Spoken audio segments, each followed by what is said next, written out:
Hi, I'm Alastair, and I work as a pharmacist in mental health hospitals and community pharmacies.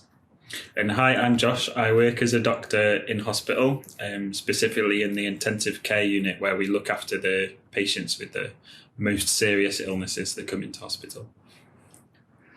Mrs. Moore has asked us to talk about how we work with antibiotics in our jobs. For me, when I think about antibiotics, I think of how they were first discovered. The story goes that in 1928, a very clever man called Alexander Fleming discovered mould growing on his sandwiches one day in the laboratory.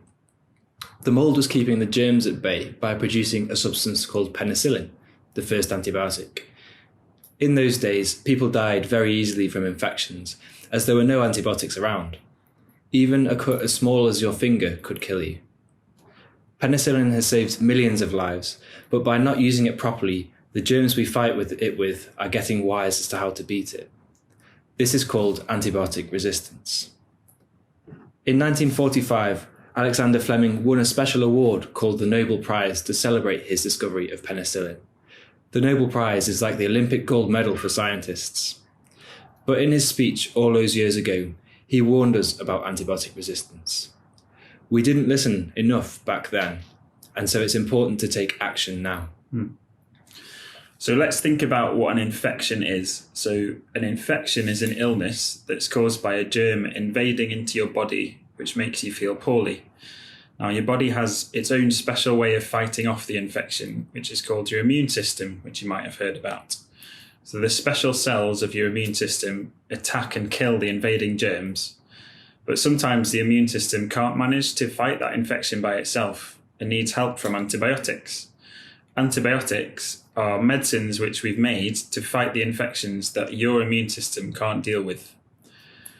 There are lots of different types of germs that might cause infections, and the main two that you might have heard of are bacteria and viruses. Let's talk about viruses first. So they're very common and they cause infections such as the common cold, so a runny nose and sneezing and a sore throat. But they also cause things like flu and tummy bugs, so kind of vomiting illnesses. Antibiotics don't work against these viruses, but thankfully your immune system is very clever at fighting off the viruses all by itself. If we think about bacteria, so they cause a wide range of infections, from mild infections such as tonsillitis and ear infections, which many of you may have had before, to more serious infections that require you to come into hospital, such as pneumonia, which is a lung infection, meningitis, which is infection of the brain, and food poisoning. Your immune system can also fight off a lot of these bacterial infections, particularly the more mild ones, such as tonsillitis. But for the more serious infections, it can't fight off the bacteria by itself and needs a helping hand from those medicines that we call antibiotics. So antibiotic resistance happens when we use antibiotics in the wrong way.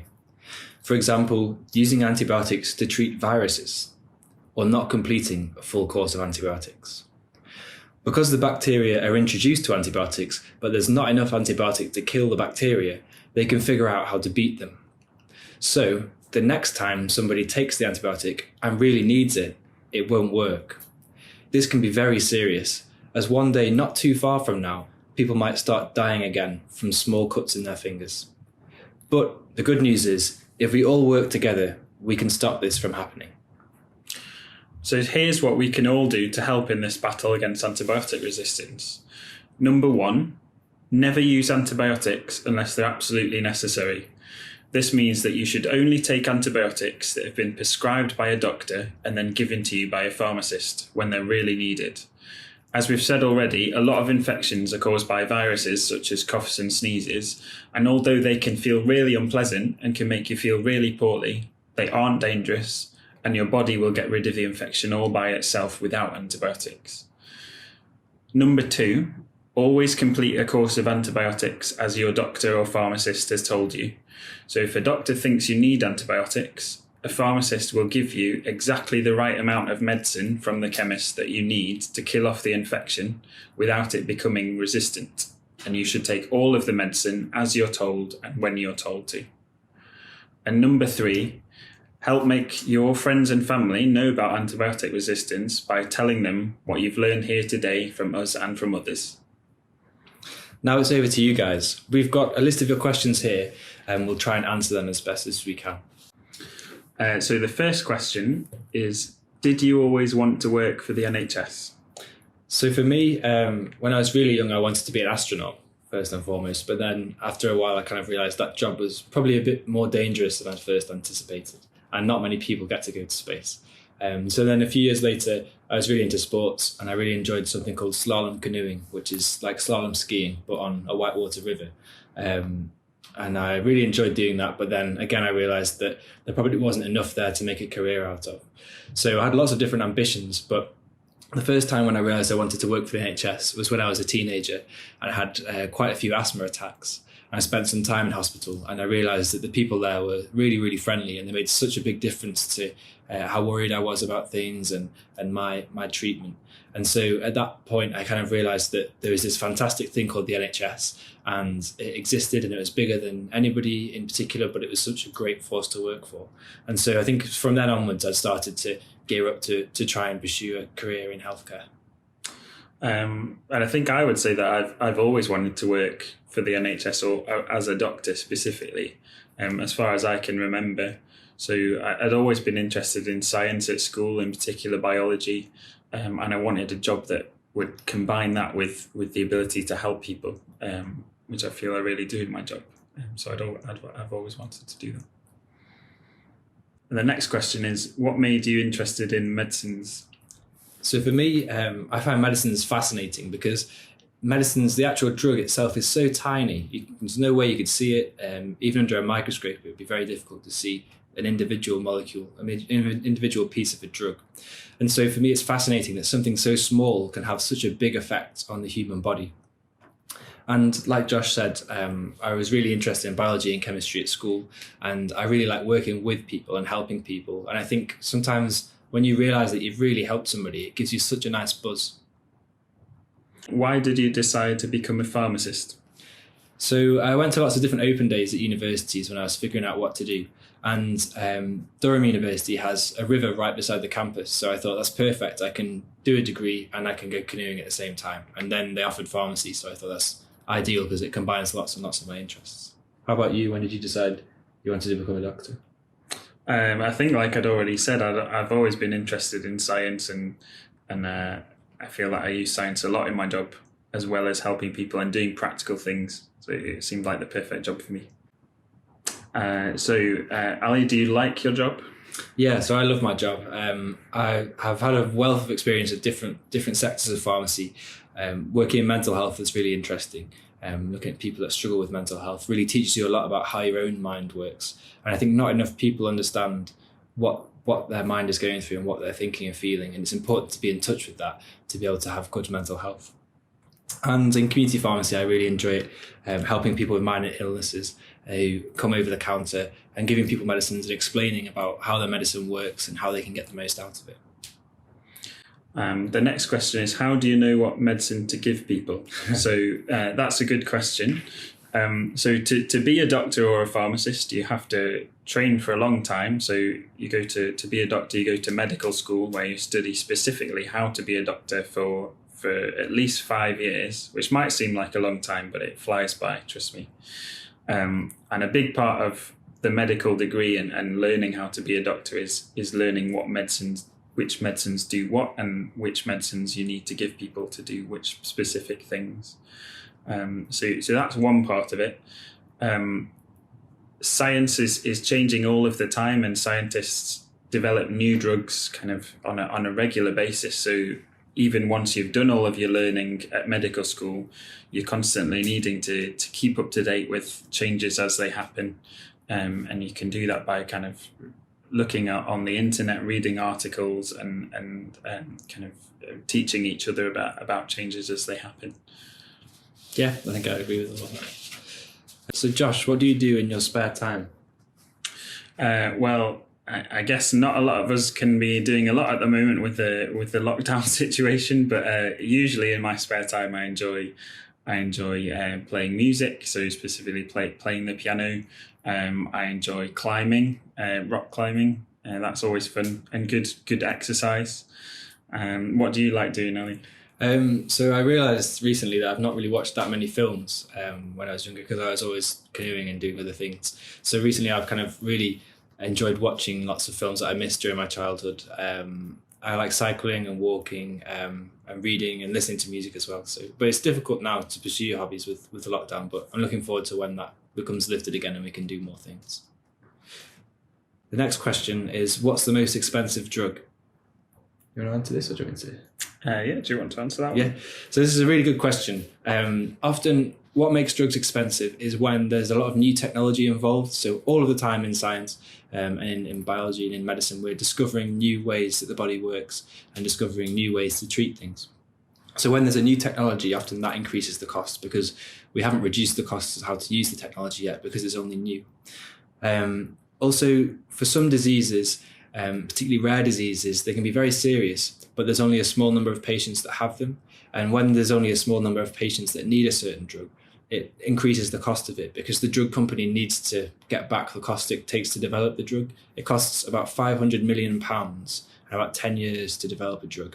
And so when people say that drug companies are evil and things, really they have a lot of cost to recuperate. So it's very difficult for them to do that if there's a small number of patients. So that can increase the cost of a drug. So there's drugs called monoclonal antibodies, which affect the way your immune system works. And your immune system is involved in lots of different things, from infection to cancer and autoimmune conditions, where your immune system can sometimes attack the body wrongly. And these drugs help against that. So they're very, very expensive because they're a new technology. Not a lot of people use them, and some of the diseases they treat are quite rare. But if we look at cost as a whole across the NHS, which is what pharmacists tend to do in terms of medicines, we often try and get the most efficacy out of a medicine, but reduce the cost to the NHS. Inhalers are the most expensive category of drugs by far, because they use quite a complicated system to get the drug into your body through the actual inhaler. But also lots of people have them, and lots of people use them for a long period of time. One thing that people could do to reduce the cost is only use the medicines they need, only take the medicines they need.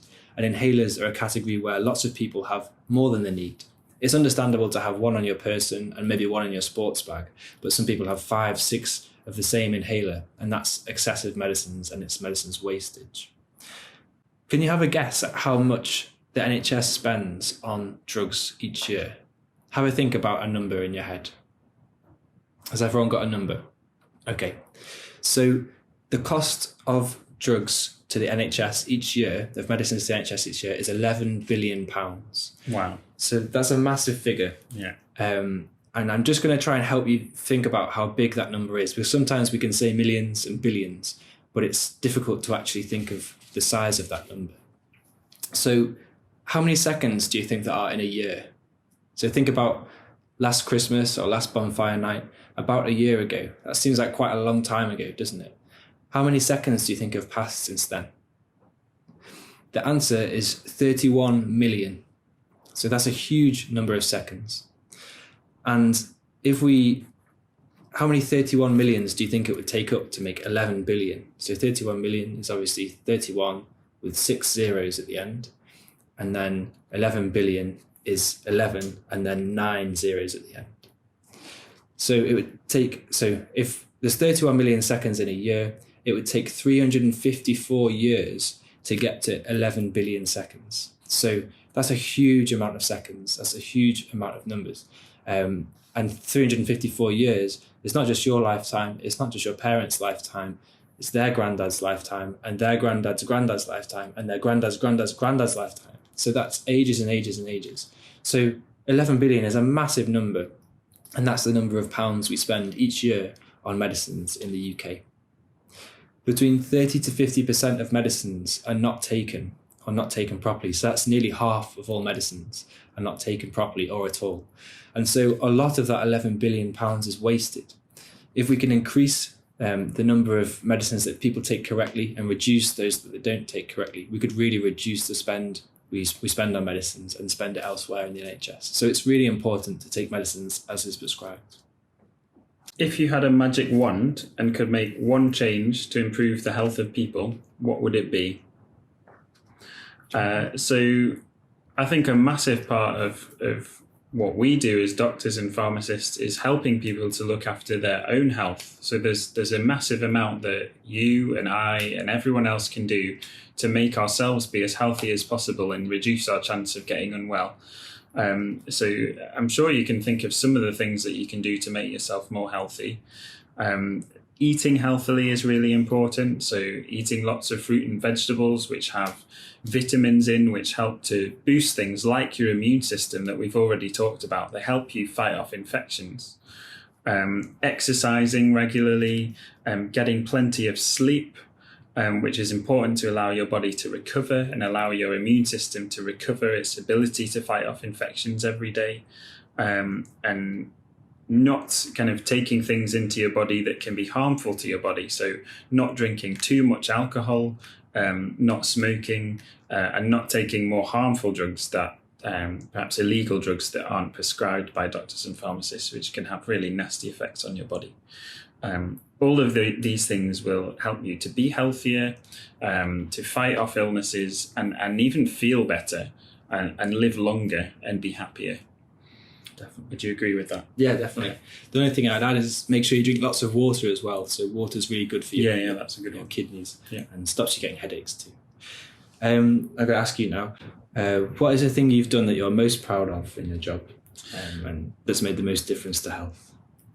Yeah, so I feel like in my job that I do now, working in intensive care, I'm fortunate enough to work with patients that have really very serious illnesses and they're needing a lot of help from doctors, nurses, pharmacists, people in the hospital to get over their illness. As a doctor, I'm just one small part of that team. As I've said, there's other people in the team, such as the nurses and the pharmacists, that help to get that patient better. But it's really rewarding and makes me feel really proud when I can play a part in that team to get a patient over a very serious and life-threatening illness and see them come out of the other side and walk out of the hospital days and weeks later and know that we've helped to save a life. I think that's the most rewarding part of my job. So the next question is, what medicine is used the most? Which is a good question.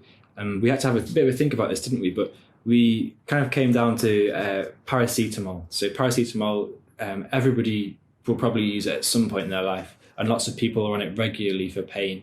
And it's kind of the base layer, the first thing you take for pain, and then we add other things on top. So you can access it very easily in the shops. You don't even have to go to a pharmacy to get it.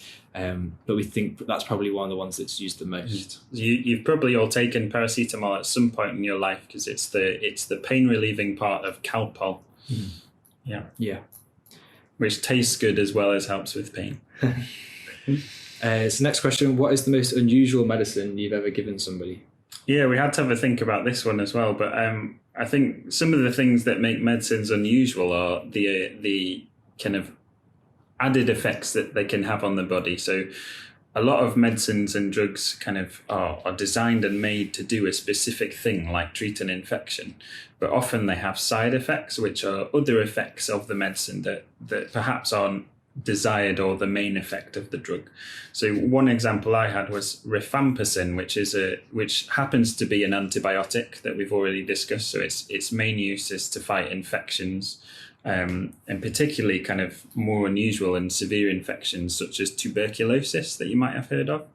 But one of the effects of rifampicin, one of the side effects, is that it can actually stain your wee and your tears and your sweat orange. So people often get a bit alarmed because they start turning orange everywhere, and that's a completely harmless effect.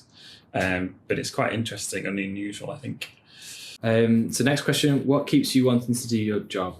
So for me, we've kind of alluded to it before, but the opportunity to help people.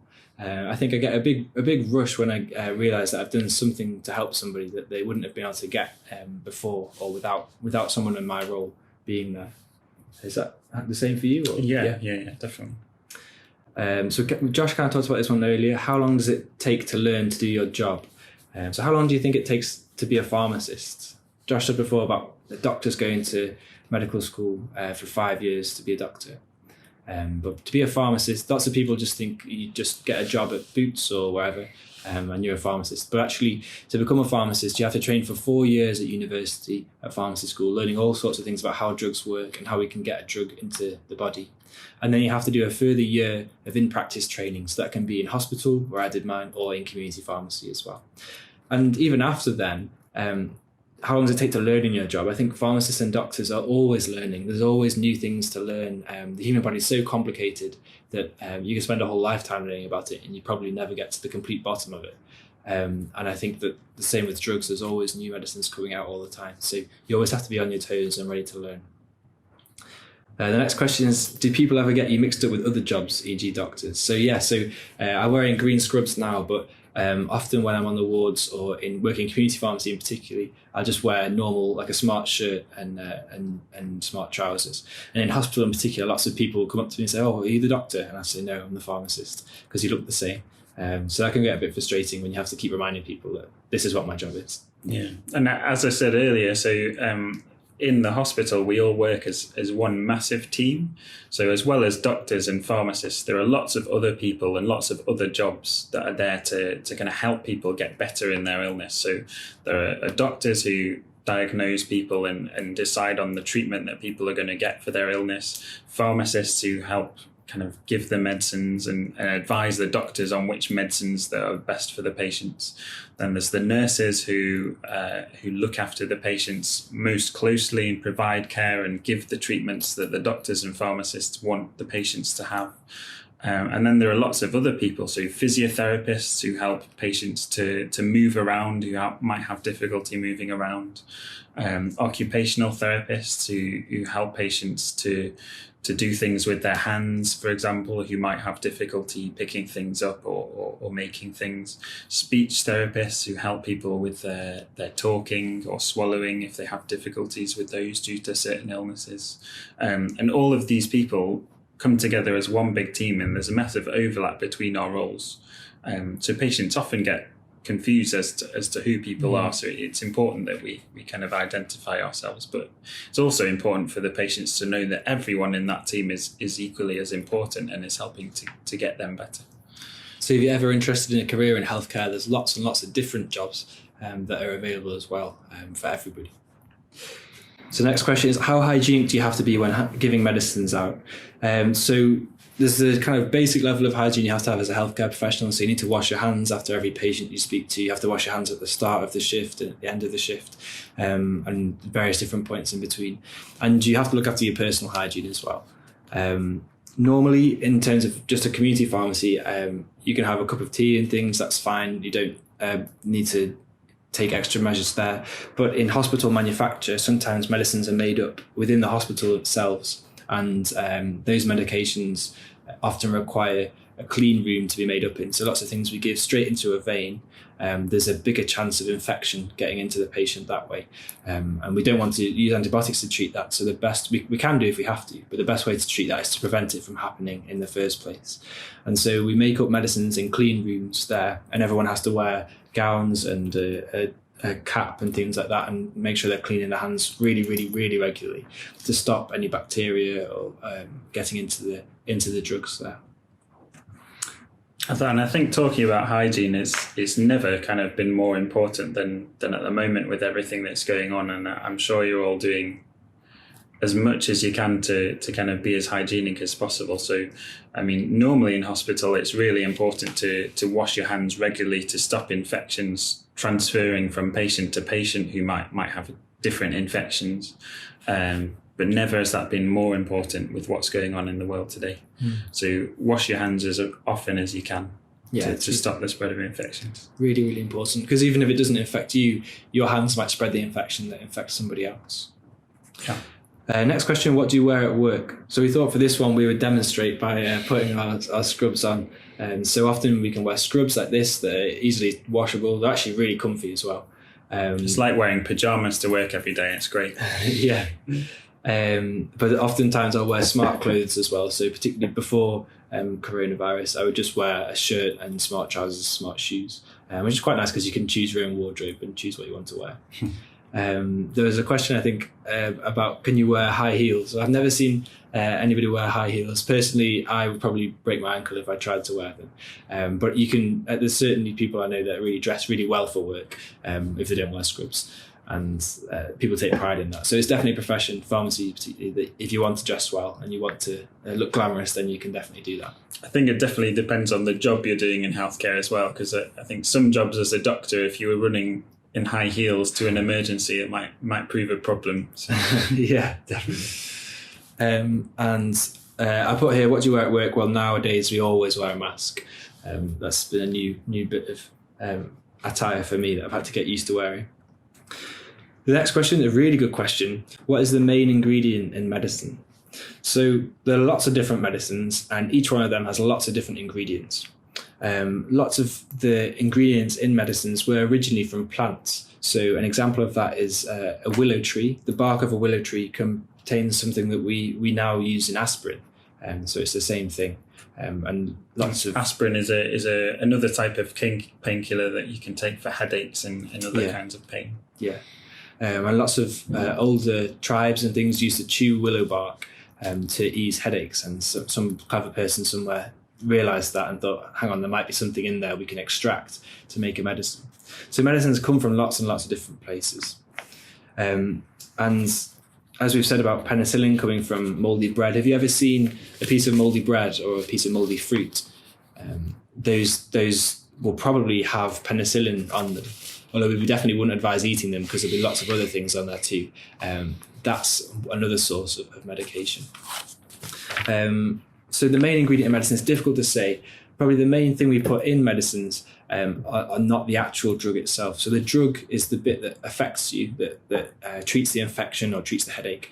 And then in a tablet, you've got the drug and you've got lots of other things too. So you might have things to make the tablet particularly hard or dissolve really easy when it gets into the stomach. And so those types of ingredients called excipients are probably the main things in medicines. How long does it take to get new medicines that have been created into the chemists? So this is a really good question. I think it's really topical at the minute with all the talk about the coronavirus vaccine. So from the point of discovery of a medicine, it takes about 10 years to get that through to release.